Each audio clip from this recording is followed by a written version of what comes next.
Hello traders, what a blessing day guys. Last trading day of the month. Amazing trade guys. As you have seen this morning in my previous analysis, but if you haven't seen it, you will find a video on my YouTube channel. This morning we've been short on pound dollar from this area and we have bank amazing profit. We were waiting for the news and a market retest. We also had a pullback short trade target right around this level, which market nicely hit a bank amazing profit.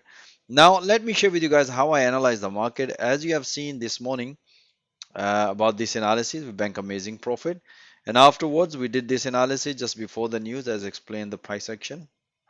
But I also did another analysis before and I said to my trader this is the area we should be looking. So based on both analysis, as you can see here, the market nicely respected here. You can see here this is the area which we are expecting it, because the market previously respected this area here, and you can see here market respected previously this area, so we were expecting high probability of short trade here. And if you look at the momentum was bearish, even the news came good for the dollar, but as always mentioned to my trader, trade what you see it, not what you think and what other people are saying is. So based on the price action, market nicely developed pullback. As soon as the market hit to the first target based on the 4 hour, that's what I mentioned to all of my traders. It's time to enjoy amazing profit. So most welcome. If you want to see those analyses in real time, have a nice day guys.